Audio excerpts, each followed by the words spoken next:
Voilà, je ne vous représente pas notre ami Pierre-Yves Le Priol, administrateur des Semaines sociales de France, non moins journaliste retraité de la Croix, qui va accueillir nos prochains intervenants.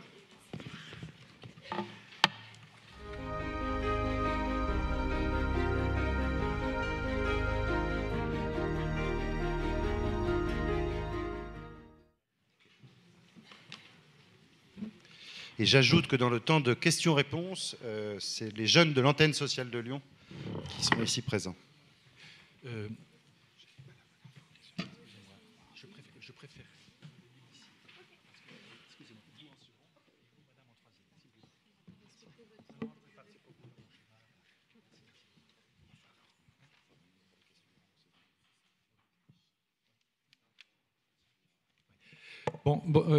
Rebonjour à tous. Voilà, donc une nouvelle table ronde cet après-midi autour de justice climatique et solidarité planétaire. On a beaucoup dit depuis 2 jours que, effectivement, ce sont les plus pauvres et les pays du Sud qui payent la facture la plus chère du réchauffement climatique. Mais on voudrait en quelque sorte vous le montrer du doigt aujourd'hui, maintenant, lors de ce débat. Les 3 personnes qui vont intervenir vont en quelque sorte nous prêter leurs yeux pour que vraiment cette réalité qu'on a beaucoup assénée durant 2 jours, mais entre dans nos esprits, dans nos yeux, dans nos cœurs, dans nos intelligences et qu'on les voit. Alors voilà, donc Michel de Guglielmo ici à ma gauche, enseignante-chercheuse programme climat, énergie et sécurité à l'IRIS, j'en dirai un tout petit peu plus tout de suite. Sylvie Bucari de Pontoise, ensuite donc présidente du CCFD Solidaire, une organisation qui vous est peut-être plus familière, et puis Michel Abbé, à votre droite, qui est étudiante ici dans un institut le CIEDEL de formation au développement local, mais qui est camerounaise, engagée dans la lutte écologique au Cameroun. Il m'a dit d'ailleurs que sa petite fille vit toujours là-bas et qu'elle lui manque forcément durant ses études ici en France. Et donc elle va retourner bientôt. Elle va nous partager justement ses yeux sur ce qu'elle mesure et voit au Cameroun en matière de réchauffement climatique et de ses conséquences. On va commencer tout de suite avec Madame de Guglielmo. Elle a une spécialité dans le climat, mais aussi dans les aspects de défense. Et on lui a demandé, à la lumière d'une carte qu'on va projeter sur l'écran tout de suite, de nous parler des conséquences des guerres. Vous savez bien qu'on a un nombre de conflits qui s'est multiplié ces dernières années, des conflits, des tensions un peu partout à travers le monde. Et les guerres, les conflits, les tensions internationales sont aussi provocatrices de réchauffement climatique. Et donc Marine de Guglielmo va nous en parler tout de suite. Voilà, juste peut-être pour vous dire aussi, donner un petit supplément d'âme à sa fonction de chercheuse. Marine a également publié un roman d'anticipation que je vous engage peut-être à lire. Je ne l'ai pas encore lu, mais je me propose de le faire. L'eau qui reste, qui essaie d'imaginer une jeune fille précisément qui vit dans la France de 2050. C'est un roman, c'est une fiction. Voilà, peut-être aussi une façon pour vous d'entrer dans cette réalité qui vous attendra lorsque vous serez vraiment très vieux, ou bien lorsque vos enfants seront en France en 2050. Donc tout de suite, Marine, si vous vouliez, pour 6, 7 minutes, 8 minutes, et nous expliquer en quoi conflits internationaux et réchauffement climatique sont liés. Très bien, merci beaucoup. Donc effectivement, ce que je vous propose de voir, c'est une note qui a été publiée à l'Observatoire Défense et Climat. Donc je ne sais pas si vous en avez déjà entendu parler, mais l'Observatoire Défense et Climat, c'est le principal outil du ministère des Armées en ce qui concerne l'anticipation et la connaissance des enjeux de sécurité liés au changement climatique. Et donc cet observatoire dont je m'occupe, en tout cas j'en dirige les activités scientifiques, va chercher à saisir les intersections entre sécurité des populations, catastrophes environnementales, conflits armés, etc., avec bien sûr les changements climatiques. Donc dans le cadre de cette note, le ministère des Armées nous a demandé de cartographier en fait la manière dont les changements climatiques pouvaient produire du conflit dans le monde, ou en tout cas exacerber le conflit. Parce que dans Dans le milieu de la défense, on considère plutôt que les changements climatiques sont un multiplicateur de menaces, c'est-à-dire qu'on a des conflits et des tensions existantes, et puis les changements climatiques vont venir mettre un multiplicateur, x10 sur la tension ou le conflit existant. Et donc ici, vous voyez, on a cartographié ces risques, donc on a créé un indicateur à partir d'indicateurs existants. C'est un indicateur donc qui vous montre, selon les différents pays du monde, les risques que le changement climatique vienne amplifier la conflictualité et les tensions sur place. Donc comme vous le voyez, plus on est dans le rouge, plus voilà, ça devient tendu. Et on a des régions qui se détachent significativement, donc notamment l'Amérique latine, l'Afrique de l'Ouest, centrale et de l'Est. On va avoir également l'Asie du Sud-Est et puis le Pacifique Ouest. Et enfin, dernière zone, la zone Moyen-Orient et Afrique du Nord. Bon, comme vous le voyez, il y a également la Russie qui clignote en rouge, mais en fait, c'est plutôt l'invasion récente de l'Ukraine qui le fait ressortir. En fait, la dimension climat est moins importante. Et donc, en fait, pour revenir un peu sur ces 4 zones, il y a des grands éléments qui sont ressortis et qui expliquent en fait que les changements climatiques aient un impact sur les tensions existantes. Donc, par exemple, en Afrique, on sait aujourd'hui que c'est le continent le plus exposé et le plus vulnérable au changement climatique. Entre 1970 et 2020, la température moyenne sur le continent a augmenté d'1 demi-degré. Donc, on a des sécheresses de plus en plus intenses, du stress hydrique de manière croissante qui va affecter donc la disponibilité des ressources hydriques, mais aussi des ressources alimentaires, sachant que en 2021 déjà, 278 millions de personnes en Afrique souffraient de la faim. Donc imaginez, avec cette multiplication de la problématique existante sous l'effet des changements climatiques dans les années qui vont venir. Il y a également cette problématique de l'élévation du niveau de la mer en Afrique qui menace plus de 100 millions d'Africains donc, sur les côtes, puisque les activités littorales, les productions agricoles sur ces côtes sont menacées de submersion. Et puis, bien sûr, tout ça, ça relève de l'exposition climatique, c'est-à-dire que les phénomènes climatiques frappent le territoire, mais il y a une dimension de vulnérabilité, puisqu'on n'a pas forcément les infrastructures et puis les structures politiques et économiques qui permettent de faire face aux aléas climatiques. Donc, il y a cette forte dimension de vulnérabilité. Maintenant, pour la zone Moyen-Orient, Afrique du Nord, eh bien, cette zone, elle se réchauffe 2 fois plus vite que la moyenne globale. Ça, c'est très important à prendre en compte. La température maximale moyenne aujourd'hui dans cette zone, elle est de 43 degrés. Donc en moyenne, au max, on va être à 43 degrés. D'ici la fin du siècle, ça pourrait monter à 50 degrés. Donc pour bien imaginer que la question qui se pose, c'est la question de l'inhabitabilité. On a des territoires qui deviennent de moins en moins habitables, avec également un fort assèchement de la zone, des ressources hydriques qui sont de moins en moins disponibles, et puis des villes en Algérie, au Maroc, en Tunisie, ou dans le delta du Nil qui pourraient devenir complètement inhabitables. Par exemple, Alger, Alexandrie, ce sont des villes sur lesquelles on a une forte préoccupation. On ne sait pas si à la fin du siècle, ce sont des villes qui seront toujours habitables.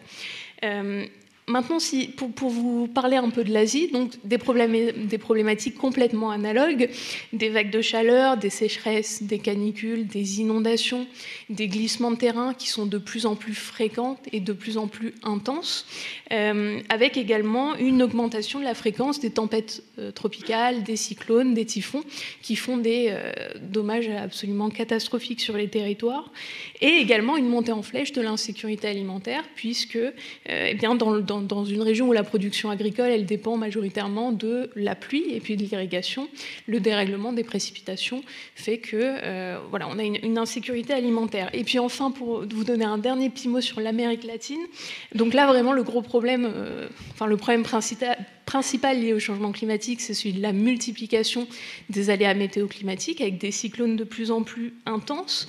Également une montée en puissance de l'insécurité alimentaire. 40% de la population en 2021 est en situation de sécurité alimentaire. Et puis, bon, je vais éviter de vous répéter un peu tous les éléments pour chaque région, parce que globalement, ce sont les mêmes problématiques. L'idée, c'est bien de comprendre que dans ces zones qui clignotent en rouge sur la carte, on a 2 principaux problèmes, deux phénomènes conjoints. Celui d'une inhabitabilité qui est progressive. On peut de moins en moins habiter ces zones, et puis celui de l'insécurité, avec des ressources essentiels pour la vie qui sont de moins en moins accessibles, avec donc une précarisation des populations qui peuvent de moins en moins vivre de leurs activités agricoles, de leurs activités touristiques, qui voient les prix des denrées essentielles exploser. Donc voilà, vraiment forte précarisation et paupérisation des populations. Et puis, donc, montée en puissance de la compétition pour la ressource. Et ça, c'est vraiment le centre du rapport qu'on a publié à l'Observatoire Défense et Climat, c'est que dans ce contexte, on a de moins en moins de ressources, donc on se bat de plus en plus pour sécuriser la ressource. Donc, entre États, vous allez avoir des bassins transfrontaliers qui vont devenir l'objet de tensions, de compétition. Par exemple, si on prend le bassin du Tigre et de l'Euphrate, on s'attend à une réduction de 60% du débit d'ici la fin du siècle. Donc des bassins qui sont partagés par la Turquie, l'Irak, l'Iran, des bassins qui vont très fortement s'appauvrir. Et donc on se demande, est-ce qu'il va y avoir explosion de conflits autour de ces bassins-là? Et puis on va avoir également des conflits domestiques, pas juste interétatiques autour de ces ressources. Par exemple, en Amérique latine, les conflits autour de l'eau ont quadruplé entre la période 2000 et de l'année 2000 à l'année 2019, en comparaison à la période 1980-1999, x4 sur les conflits autour de l'eau. Donc ça peut être des conflits entre des petits producteurs agricoles qui vont se disputer avec une industrie qui s'est implantée là pour accaparer les ressources. Voilà, il y a des conflits domestiques liés à l'usage de l'eau qui font exploser l'insécurité dans ces zones-là. Et puis enfin, dernier point, je m'arrêterai là-dessus pour ne pas contrarier les horaires, la perte d'habitabilité de certains territoires, des territoires ici présents, ça induit une forte croissance des flux migratoires. Et c'est vraiment à ça qu'on s'attend. Donc d'abord des flux migratoires qui vont bouger en interne, à l'intérieur même des pays, mais qui, avec le temps, peuvent se faire de plus en plus lointains au fur et à mesure de la progression de cette inhabitabilité.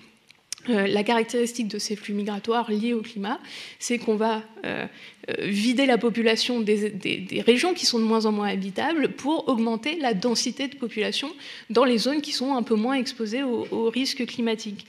Donc c'est le cas de l'Afrique du Nord, qui est une destination vraiment privilégiée. C'est à la fois une destination des migrations et puis un lieu de transit vers l'Europe notamment.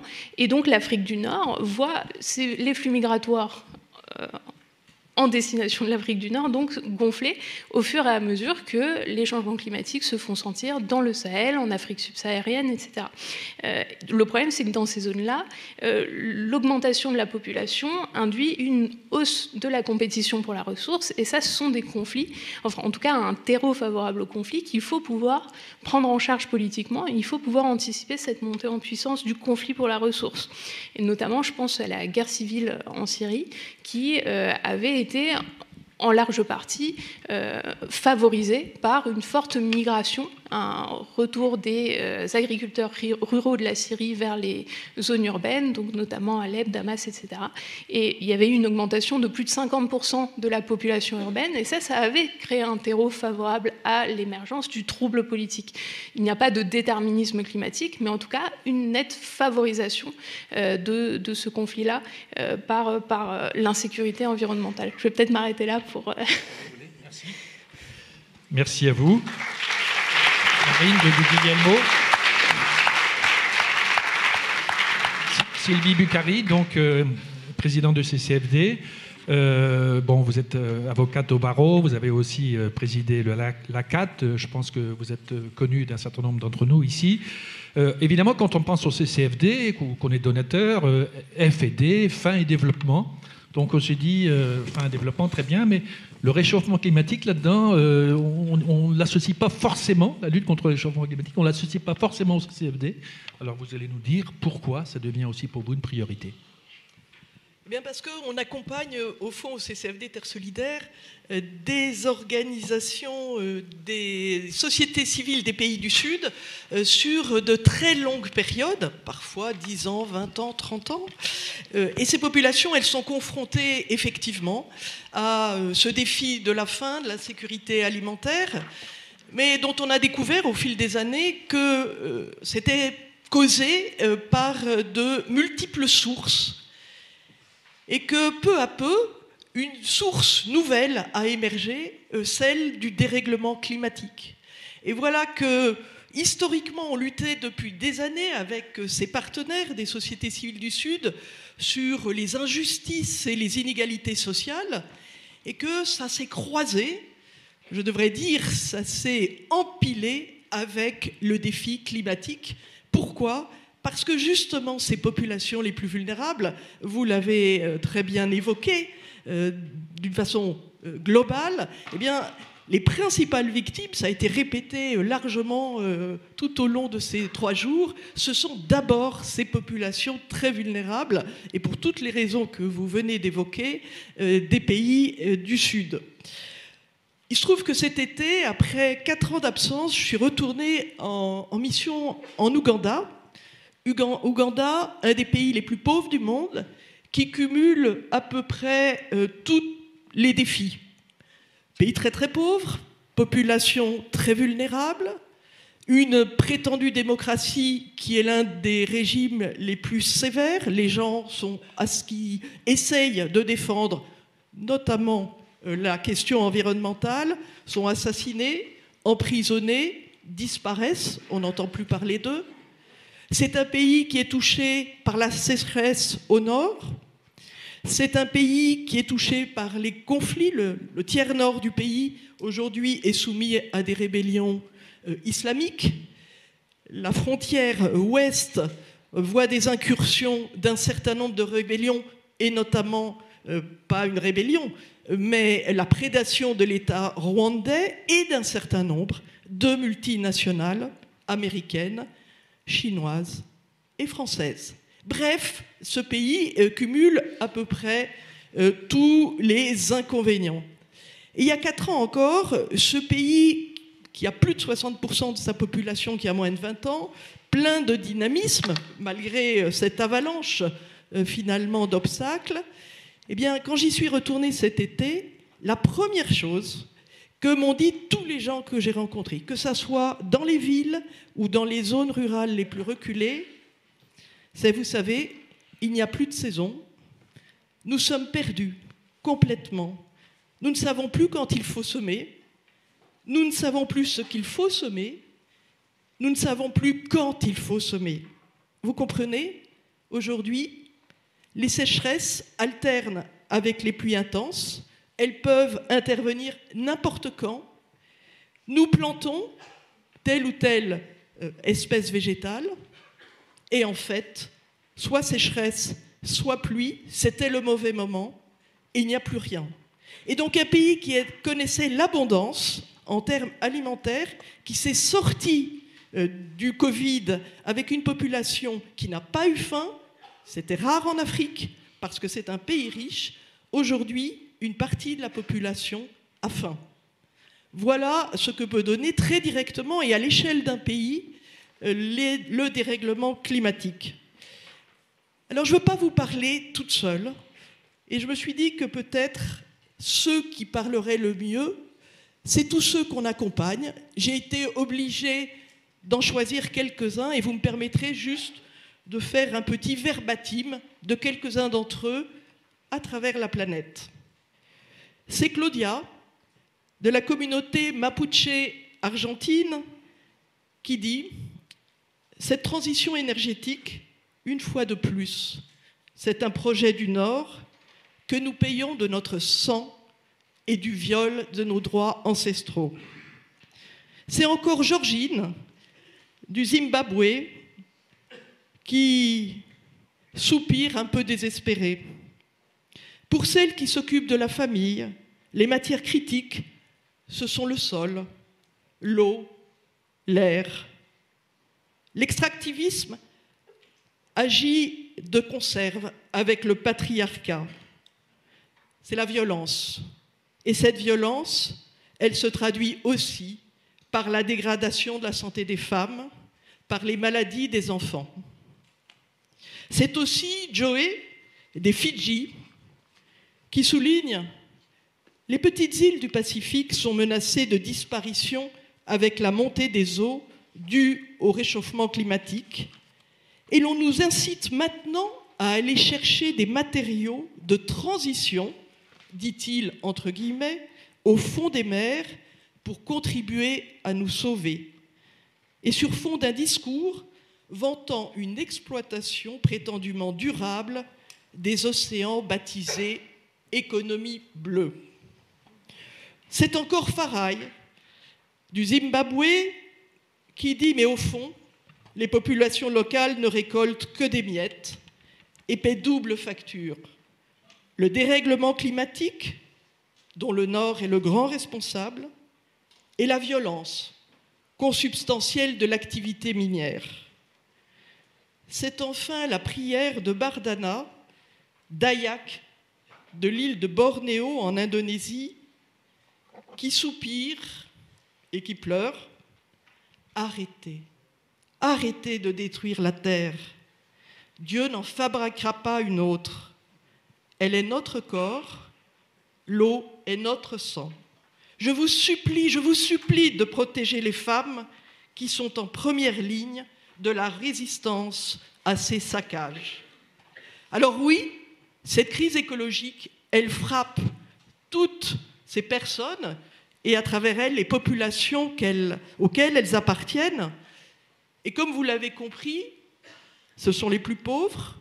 En général, ils habitent les zones rurales les plus reculées, éloignés de tout accès aux services publics, éloignés au fond de tout ce qui pourrait permettre finalement de leur donner les outils aussi pour les accompagner dans ces fractures et ruptures dont nos pays sont en grande partie responsables, dont nos modes de vie sont en grande partie responsables.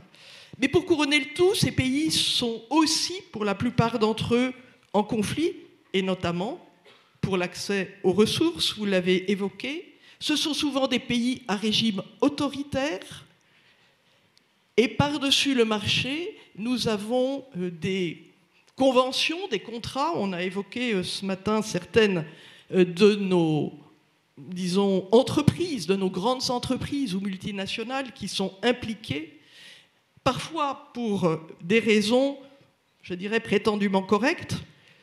Et ça a quoi pour conséquence pour ces populations? Pillage du bois des forêts tropicales, monoculture, sécheresse, inondation, plus d'alimentation autonome, captation de l'eau, vidage des mers par la pêche intensive, accaparement des terres par ces fameuses multinationales à des fins de ressources énergétiques ou minières, aussi à des fins d'agroalimentaire, ou encore, on pourra l'évoquer, aux fins de compensation carbone. Assèchement des nappes phréatiques, destruction de la biodiversité, pollution. Résultat, des communautés entières d'êtres humains spoliés, disloqués, déplacés, frappés par des ravages sanitaires. Et bien sûr, avec tous les déplacements de population que vous avez évoqués, aussi bien, et c'est la majorité en réalité, à l'intérieur des frontières d'un même pays ou au-delà. Du coup, pour répondre à votre interrogation, Pierre-Yves, au fond, pour le CCFD Terre Solidaire, relever avec ces populations le défi qu'il a toujours accompagné des inégalités et injustices sociales, aujourd'hui, il se croise obligatoirement avec le défi écologique. Merci. Merci Sylvie.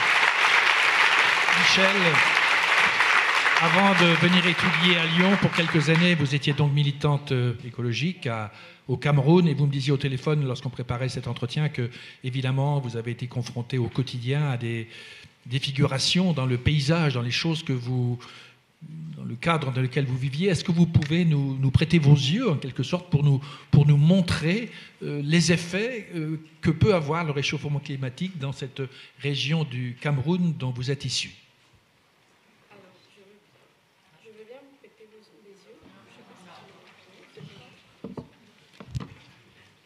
Je veux bien vous prêter mes yeux, mais que pour 1 heure de temps, parce que moi-même, j'en ai besoin après. Bravo. Je vous les rendrai, c'est promis. Et puis, c'est le partager avec tout le monde, n'est-ce pas? Voilà.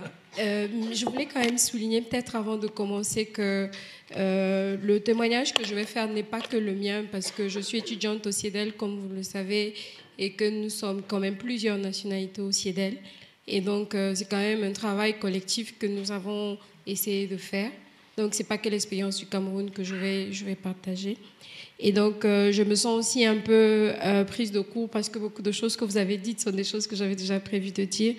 Mais je voulais quand même commencer par souligner que le changement climatique dont on parle aujourd'hui comme étant une perspective en Europe, comme étant quelque chose une planète qui va se réchauffer, c'est véritablement une réalité, quelque chose de palpable, une fatalité, quelque chose qui bouleverse directement la vie des gens aujourd'hui en Afrique et particulièrement au Cameroun. C'est pas quelque chose de demain, ce n'est pas une chose sur laquelle on va réfléchir pour essayer d'anticiper quelque chose, non.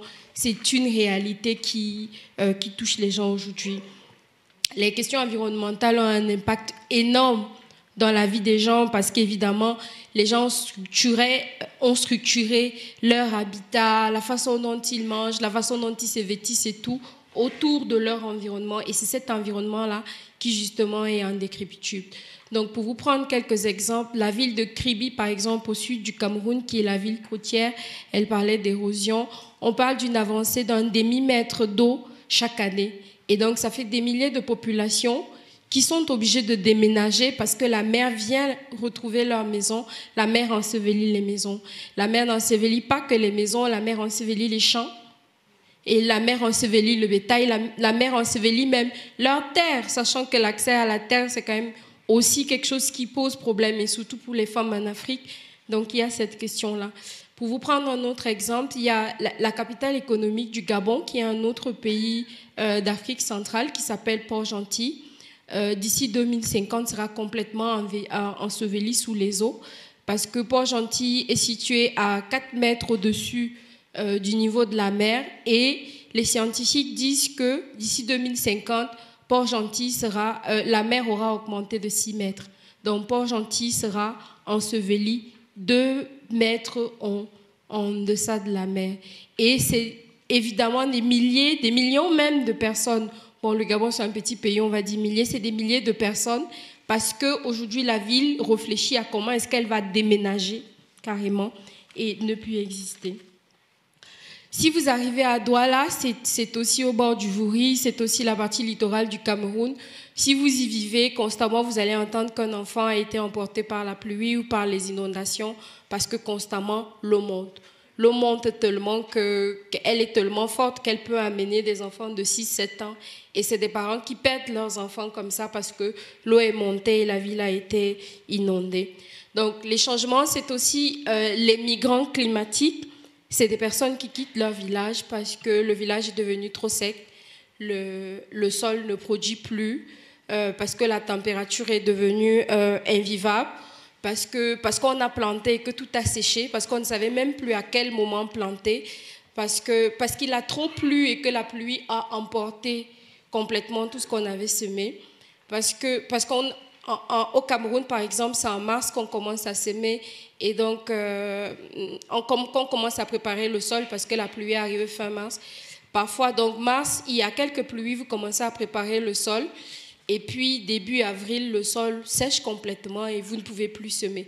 Vous êtes en période de grande saison de pluie parce qu'au Cameroun, normalement, avant, il y avait 2 saisons. Une grande saison sèche, une grande saison de pluie, une petite saison sèche et une petite saison de pluie. Et c'est au moment de la saison de pluie que justement on fait le semis. Et donc vous savez que les pluies vont arriver, vous commencez à labourer le sol et tout, et après plus de pluie. Et donc là, vous ne savez plus vraiment à quel sens vous vouez. Et ça a vraiment des conséquences énormes parce que l'exode rural, qui était déjà un phénomène qui existait, aujourd'hui a aussi un autre socle qui est le changement climatique. C'est vraiment aussi une des questions pour lesquelles les gens migrent. Et les gens migrent pas qu'à l'intérieur de Yaoundé, à l'extérieur. Je veux dire, aujourd'hui, l'Europe se retrouve aussi concernée par cette question de migration parce que les gens migrent. Mais ce que les gens ne savent pas en Europe, c'est que la migration africaine, c'est 80% de migrants ou 90% de migrants. C'est-à-dire que les Africains se dépassent plus à l'intérieur de l'Afrique qu'à l'extérieur de l'Afrique. Ce n'est qu'environ 10% de migrants qui arrivent en Europe. Donc ça veut dire que l'équilibre intérieur même des pays est menacée d'abord avant que ça n'arrive ici. Que les gens qui sont... Parce que chez nous, chacun a son village. Même si tu es en zone urbaine, c'est ton village, c'est là où tes ancêtres ont vécu, c'est là où il y a tes champs. Ça veut dire que toi, tu te retrouves en train d'être obligé de partager ton village avec d'autres personnes qui ont quitté leur village, qui ont de la terre là-bas, mais qui n'arrivent pas à y vivre, qui n'arrivent plus à y vivre parce que les choses ont changé. Un point, si vous voulez. Pardon ? Encore un point, si vous voulez. Oui. Ce que je voulais surtout dire, c'est que l'impact des changements climatiques n'est pas lié que, pour moi, c'est pas lié que à l'écologie et c'est pas lié que à l'humain. Un autre impact que je voulais souligner aujourd'hui, c'est sur la biodiversité, sur les espèces. On a une espèce qu'on appelle le pangolin, je ne sais pas si vous connaissez, c'est une sorte de petit animal avec, avec plein d'écailles. Et donc aujourd'hui, les pangolins sont presque en extinction parce qu'il y a un trafic des écailles de pangolins. Les Chinois achètent les écailles de pangolins et on parle d'environ 469 milliards de francs CFA par an générés par le trafic de pangolins. Ça fait environ 600 millions d'euros chaque année générés par le trafic d'écailles de pangolins. Ça fait qu'aujourd'hui, moi, je pense que la question du changement climatique, c'est pas que ces changements, c'est pas que ces migrants, c'est vraiment la question du modèle économique. Parce qu'au final, c'est le capitalisme, c'est la surconsommation, c'est l'attrait vers la production qui nous a amenés vers ça. Et quand on est ici et qu'on vit ça, on ne se rend pas compte à quel point c'est concret pour quelqu'un qui est assis à ça au pays Manguissa, dans mon village. Voilà. Merci. Merci, Michel.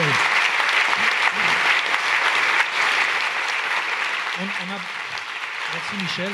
On aborde peut-être maintenant des pistes d'action parmi d'autres qui pourront aussi éventuellement vous engager à agir ici en France, là où vous êtes.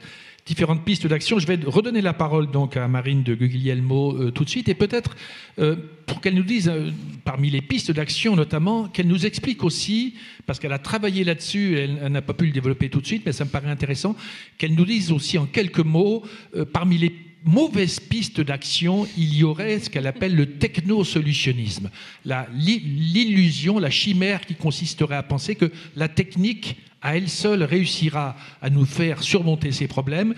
Vous avez travaillé spécifiquement là-dessus. Je pense que ça vaut le coup de tirer votre compétence pendant 2 minutes là-dessus. Et après, on continuera sur les autres pistes d'action. Merci beaucoup. Oui, j'aimerais d'ailleurs rebondir sur un petit point que vous évoquiez, Michel, à l'instant, sur cette idée de capitalisme, d'attrait vers la production, de surconsommation. C'est exactement, pour moi, solidaire de cette question du technosolutionnisme, puisqu'on est aujourd'hui en Occident dans un système socio-économique qui cherche à assurer sa propre survie, alors même que toutes les preuves scientifiques sont réunies pour montrer qu'il est intrinsèquement incompatible avec le système Terre. On a un système socio-économique qui est incompatible avec le système Terre. Donc, on a aujourd'hui des sociétés humaines qui ne sont pas durables et qui courent à leur propre extinction, ainsi qu'à l'extinction d'une très large partie des espèces vivantes sur Terre. Ça, c'est un constat. Donc, maintenant, dans ce contexte-là, face à ce constat de sa propre inadéquation vis-à-vis du système Terre, le capitalisme crée des chimères. On va nous parler justement de transition énergétique qui en partie est une chimère, puisqu'aujourd'hui on n'a pas de transition énergétique, on a des systèmes d'électrification qui se surajoutent à des énergies fossiles, mais on est toujours dans cette logique de consommation énergétique, toujours plus de consommation énergétique, et on va avoir également des solutions de géo-ingénierie qui vont chercher à refroidir artificiellement la planète ou aller capturer du carbone de manière comme faire des usines de captation de carbone. Et aujourd'hui, l'une de ces solutions, ce serait de diffuser dans l'atmosphère, dans la stratosphère plus précisément, des aérosols, donc du soufre, pour réfléchir une partie du rayonnement solaire et abaisser artificiellement la température planétaire. Donc vous voyez, on est toujours dans ces mêmes travers de déni de l'inadéquation entre notre système économique et le système Terre. Et donc ces travers-là, il faut vraiment y faire très attention. Et donc, à l'inverse, la seule solution que je vois de mon point de vue de chercheuse, c'est la solution de la sobriété. Et ça, on n'en entend pas beaucoup parler. On parle beaucoup de transition des systèmes énergétiques, pas beaucoup d'adaptation des modes de consommation. Il faut drastiquement réduire nos consommations énergétiques. Ce qui est intéressant, c'est que dans le GIEC, dans les différents scénarios du GIEC, on a plein de scénarios différents de transition énergétique et puis de géo-ingénierie, c'est-à-dire là, on va capter tant de carbone alors que les technologies ne sont pas maîtrisées. Dans ce scénario, on va avoir telle innovation technologique, etc. Aucun scénario du GIEC n'est aujourd'hui fondé sur un scénario de sobriété, c'est-à-dire un scénario où eh bien, on met en place des politiques rigoureuses et solides de réduction contrôlée des émissions de carbone. Et ça ne peut se faire qu'à travers la sobriété, à travers la réduction des consommations. Ça nous permettra non seulement de prendre à bras-le-corps la question des changements climatiques, mais aussi la question de la biodiversité, parce qu'il n'y a pas que le climat. On est aussi en train d'épuiser toutes les ressources planétaires. On est en train de dévaster des centaines de milliers d'espèces végétales et animales. Donc voilà, la question, c'est vraiment devenir sobre. Merci. Merci Marine.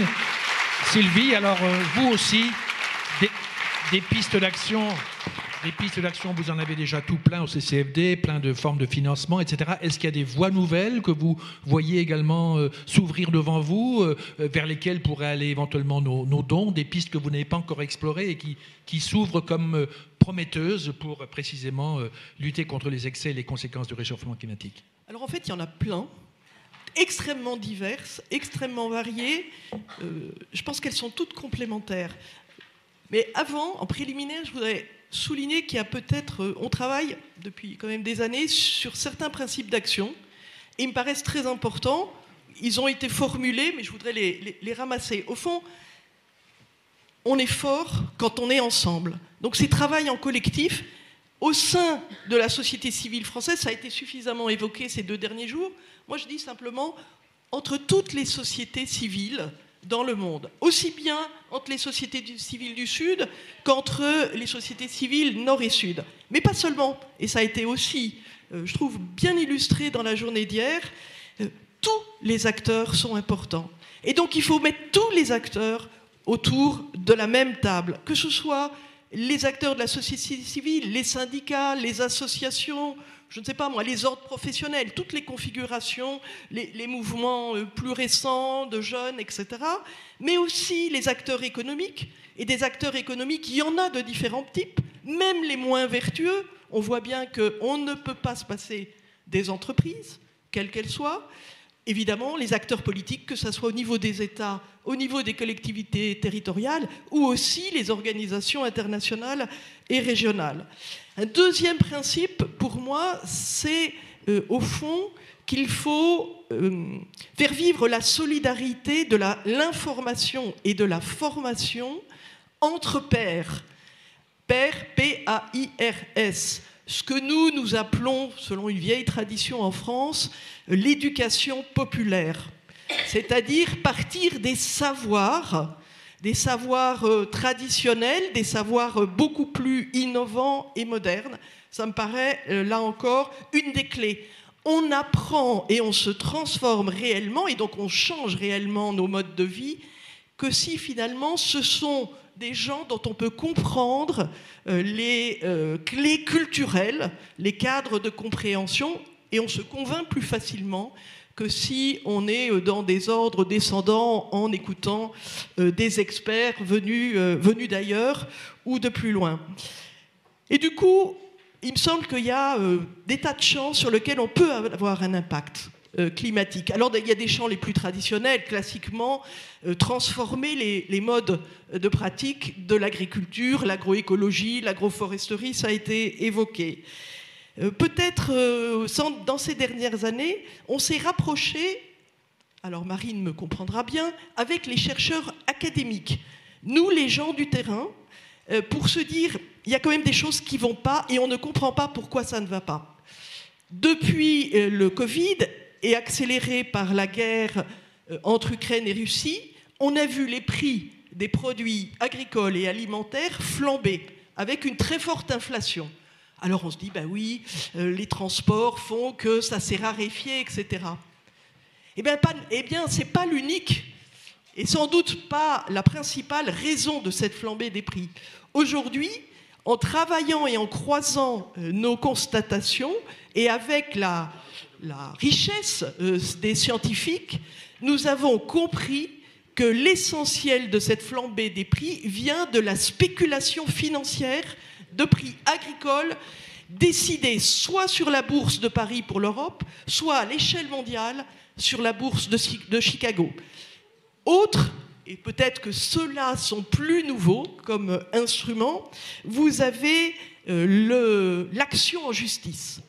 Elle a beaucoup fleuri ces dernières années, beaucoup de nouvelles organisations de la société civile.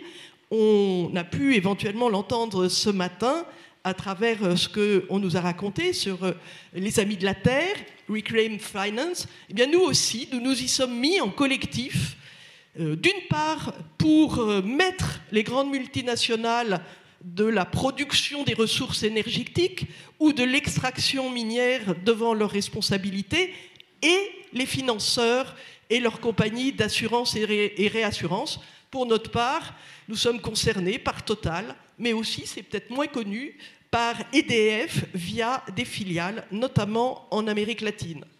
Une autre utilisation de ces recours en justice, c'est aussi pour protéger des éléments de la nature qui permettent de s'opposer à de l'extraction minière ou de production énergétique. Par exemple, on va réussir à faire reconnaître ce qu'on appelle la personnalité juridique, au même titre que chacun d'entre vous a une personnalité juridique pour une forêt, pour un fleuve, pour une montagne. Et ceci, à l'heure actuelle, il y a à peu près 80 procédures dans le monde qui ont permis d'obtenir ce résultat et une vraie protection de certaines parties du territoire de la planète. Et le dernier outil, et qui va rejoindre ce qui a été dit ce matin, peut-être en ouvrant, c'est l'utilisation de la finance et de l'épargne solidaire. L'épargne solidaire, vous l'avez entendu ce matin, j'y reviens pas. Mais de la finance solidaire, c'est peut-être un autre éclairage. Par exemple, nous avons au CCFD Terre Solidaire créé, il y a une quarantaine d'années, une société financière qui soutient des instituts de microfinance, donc des toutes petites sociétés financières qui vont prêter $1, $2, $3 par jour aux petits paysans, aux femmes pour qu'elles tiennent leur commerce le long des routes en Afrique. Et pour essayer d'accompagner ces populations complètement démunies de l'accès aux services financiers, on a créé tout récemment un fonds climat pour leur donner les outils financiers pour qu'eux-mêmes participent au travail de la protection et de la lutte contre les effets du dérèglement climatique auxquels ils sont confrontés. Merci Sylvie. Michel, même question. Des pistes d'action. Vous étiez déjà engagé au Cameroun. Vous êtes venu donc compléter votre formation ici auprès du CIEDEL dans le développement local. Vous allez repartir là-bas, retrouver votre enfant, aussi votre famille, et puis plus forte d'une compétence encore accrue. Et quelles sont les pistes d'action que vous allez vous efforcer de mettre en place dans votre pays qui vous manque, à ce que je crois savoir?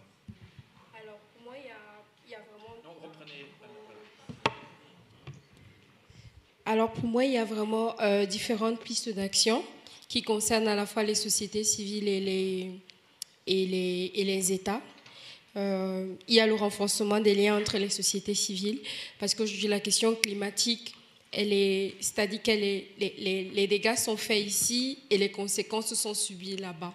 Donc, s'il n'y a pas une solidarité des luttes entre les deux contextes, évidemment, ça ne peut pas donner. Notamment sur la question des multinationales, les industries extractives, les grosses sociétés qui extraient les minéraux là-bas. Souvent, la société civile là-bas, les activistes là-bas n'ont pas assez de force. En tout cas, la pression qu'ils mettent là-bas ne suffit pas si elle n'est pas rejointe par la pression qui peut être mise ici. Il y a aussi quand même la solidarité entre les États, parce que quand on parle de sécheresse en Algérie, cet été, il y a eu des feux. Et c'est souvent des pays où les compétences techniques ou alors le matériel, les canadaires ne sont pas assez nombreux pour pouvoir gérer les feux de forêt autant qu'ici. Donc il faut quand même des solidarités sous-régionales entre les États pour porter ce genre de problème-là. Il y a le soutien aux initiatives locales. Je parlais tout à l'heure de modèles de développement. Je pense qu'un des modèles aujourd'hui qu'il faut promouvoir, c'est celui qui part du bas vers le haut.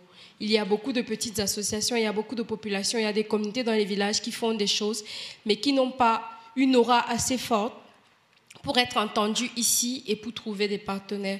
Pourtant, ce sont souvent ces sociétés-là qui comprennent, ces initiatives-là qui comprennent les véritables enjeux des populations et qui sont en même de produire des changements qui sont dénués de tous les griefs que le capitalisme pose en ce moment.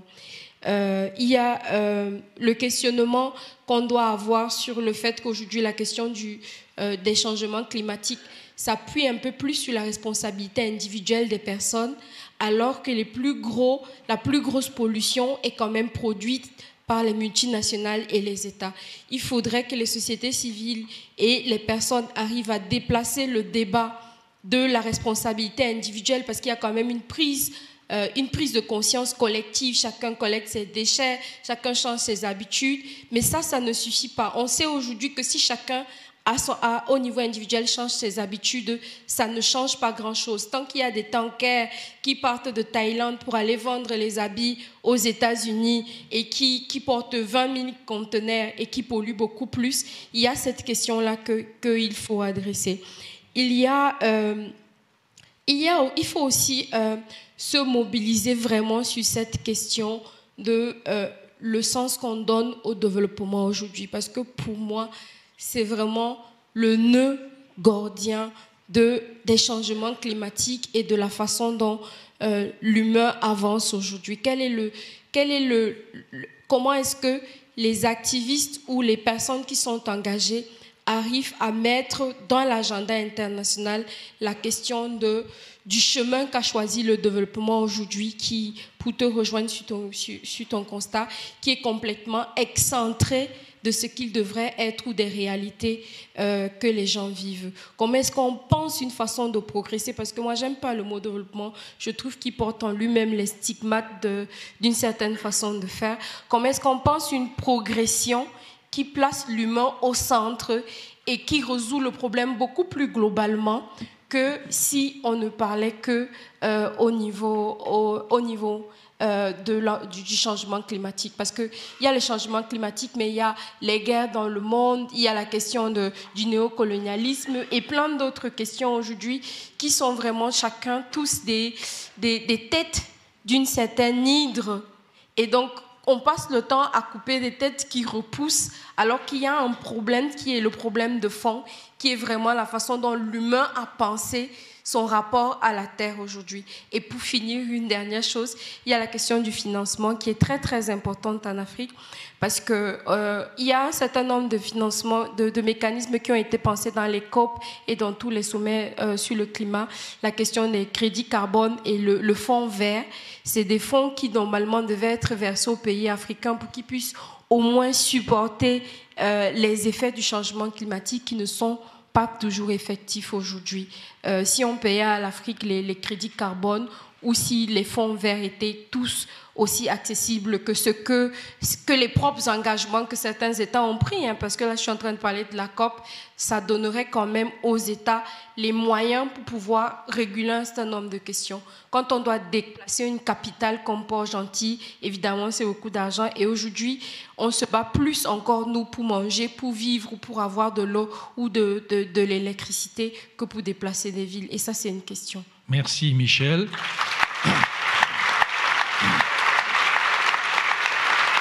On laisse maintenant, on arrive à la fin du débat, on laisse la place à quelques questions qui vont nous être posées par des jeunes pros engagés ici dans la section de l'antenne des semaines sociales de Lyon, donc des jeunes de l'antenne sociale de Lyon, à qui je propose de s'avancer et de poser leurs questions en disant à qui sur la table ils la destinent.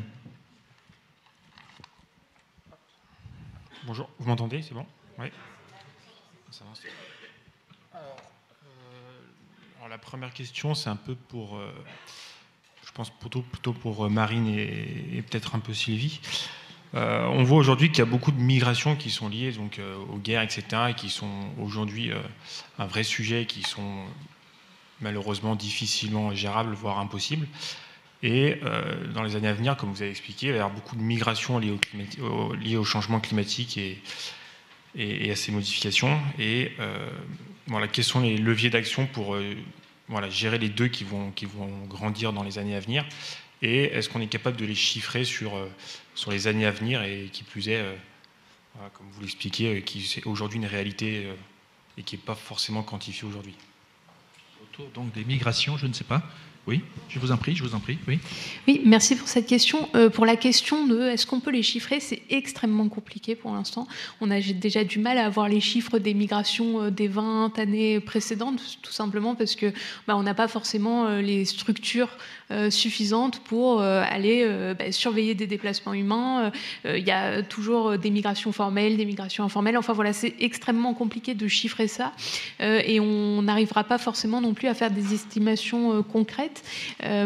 Par rapport aux logiques d'action, de la manière dont on peut prendre en charge les migrations, alors peut-être que Sylvie sera mieux placée que moi pour répondre à cette question. Simplement, alors il faut bien garder en tête l'idée que, donc, effectivement, on va avoir des migrations d'abord internes aux États, tout simplement parce que mais il en faut quand même beaucoup pour pousser quelqu'un à quitter d'abord son pays, voire son continent. Il en faut vraiment beaucoup. Il faut des catastrophes naturelles d'une ampleur assez phénoménale pour arracher quelqu'un à sa terre d'origine, je pense. Il va y avoir très certainement, d'ici la fin du siècle, une augmentation graduelle des migrations, notamment depuis la zone Afrique du Nord et donc Moyen-Orient vers l'Europe. Ça, c'est quelque chose qu'on peut assez bien prévoir.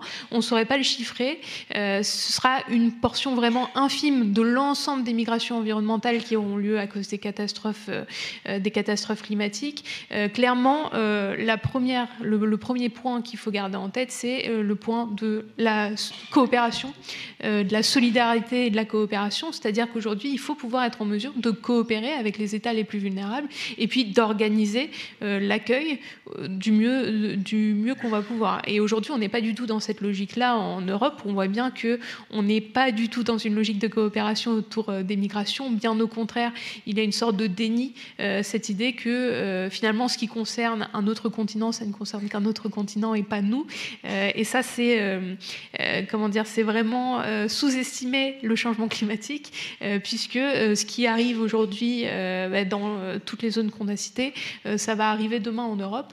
Donc cette question de la solidarité, aussi de l'échange d'informations scientifiques et puis tout simplement effectivement du dialogue européen pour ne pas reproduire cette crise de la migration qu'on a connue en 2015 où toute l'Europe s'est déchirée parce qu'on n'arrivait pas à se mettre d'accord sur ces logiques-là. Donc vraiment garder en tête qu'on est tous dans le même bateau sans vouloir faire de mauvais jeux de mots. Il va falloir prendre ce problème par le bout de la coopération.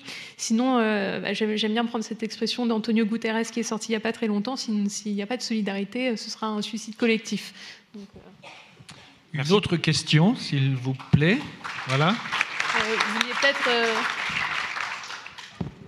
Bonjour, donc moi j'aimerais reparler, vous nous avez présenté une carte qui nous a montré que les pays les plus exposés au changement climatique sont aussi ceux dans lesquels il y a le plus de risques d'avoir de conflits. Et ma question c'est quel pourrait être le poids du changement climatique dans la montée des mouvements extrémistes dans ces différents pays?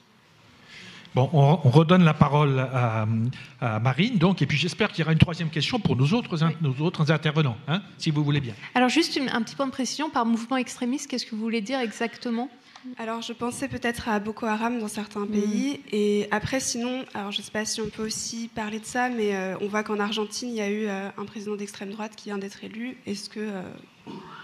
Alors, très intéressant comme question, qui a été effectivement en partie traitée dans ce rapport. Alors, par rapport au mouvement, vraiment, aux groupes armés, effectivement, on voit que les changements climatiques favorisent leur expansion, tout simplement parce que les changements climatiques sapent la légitimité des États.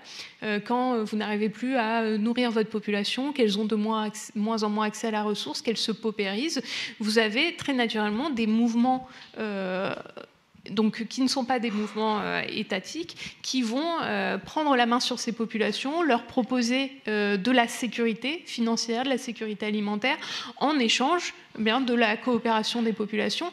Et donc, effectivement, Boko Haram joue sur cette question-là des changements climatiques. Donc, il y a à la fois cette instrumentalisation du contexte de paupérisation, puisque baisse de légitimité des États, donc hausse de légitimité de ces mouvements-là.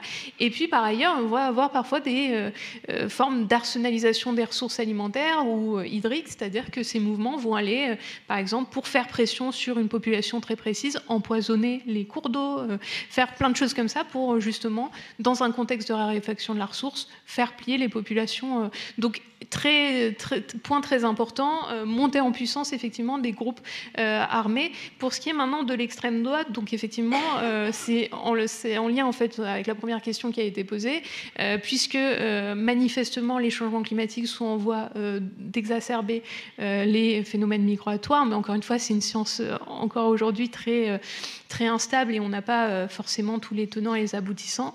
Eh bien, nécessairement, on voit un lien entre les flux migratoires et la montée en puissance de mouvements d'extrême droite qui sont dans le rejet de l'autre et dans la défiance.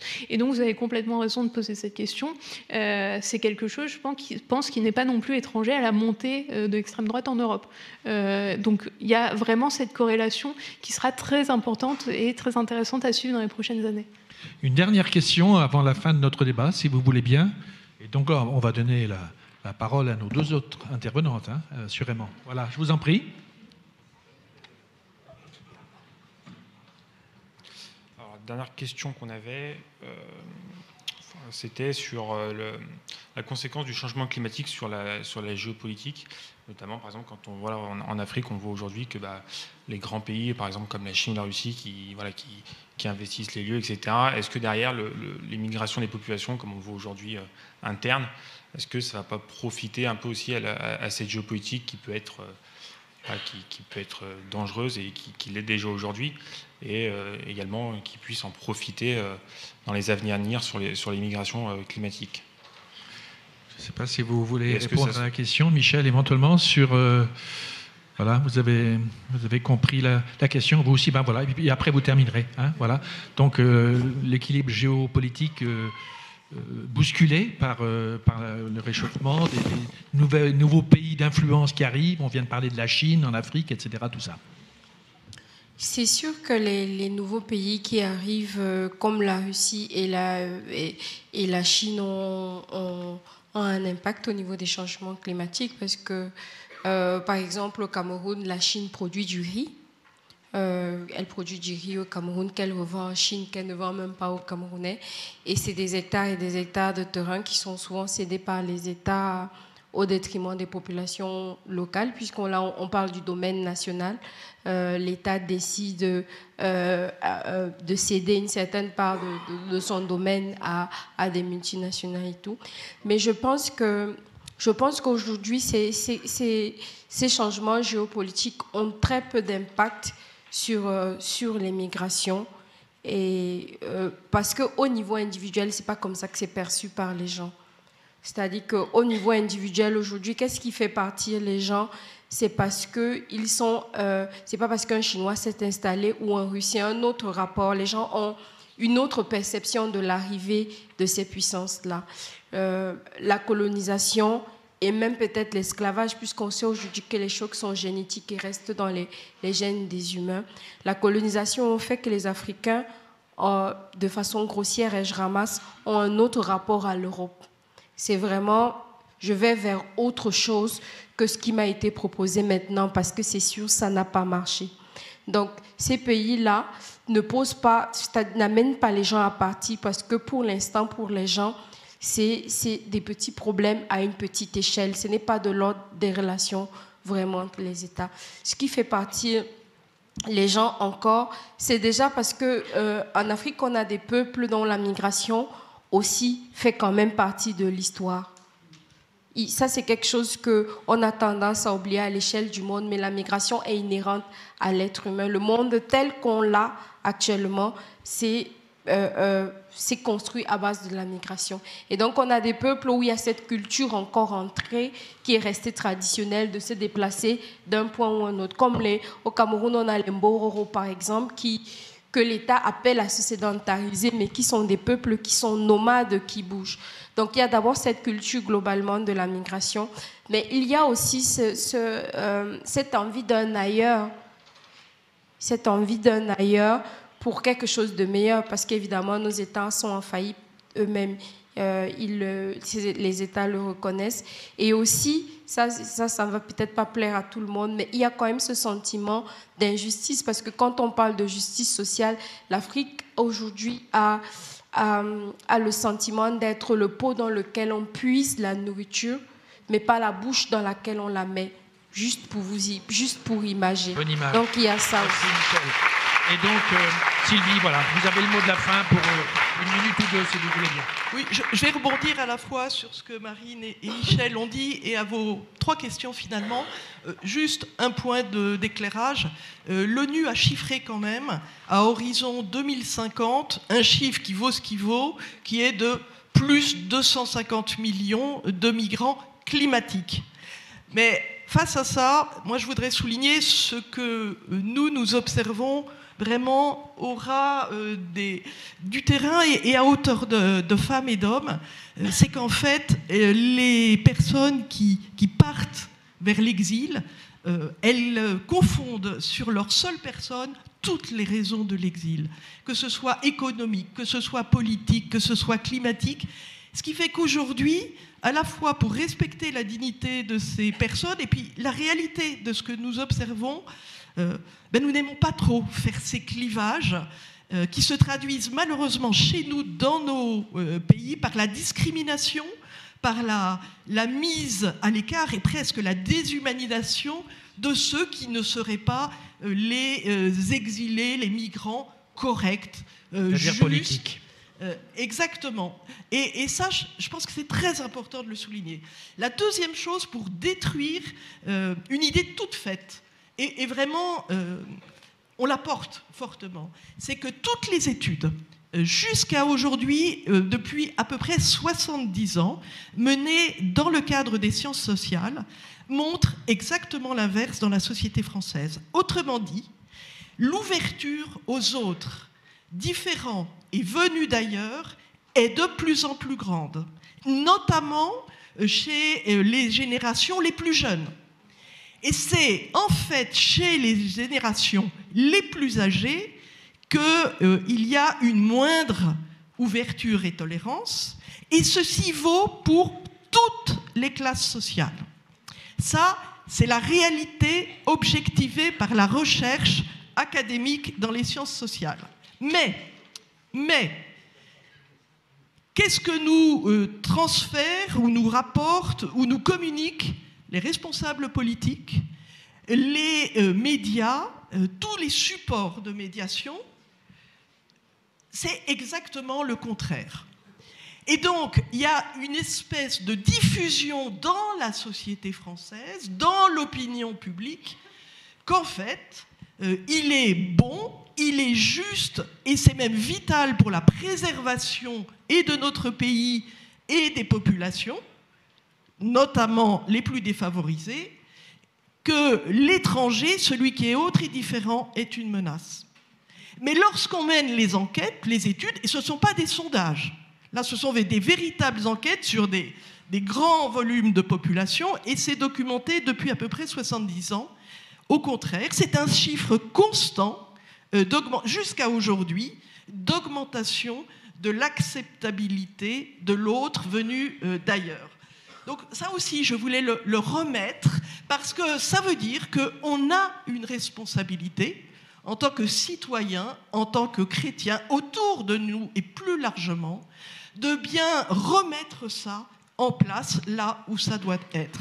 Et donc je voudrais terminer pour dire que c'est, et je vais laisser le pape François dire le dernier mot, là je rebondis sur ce qu'a dit Michel, moi je crois profondément en la force des sociétés civiles, ce que le pape François appelle dans Laudato Deum le multilatéralisme d'en bas, pour finir par être efficace auprès des États et des organisations internationales. Et que dit-il ?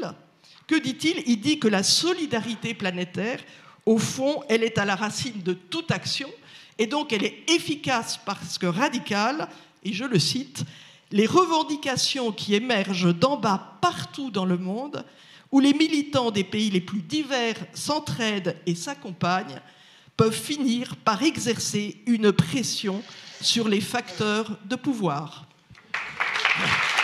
Merci. Merci.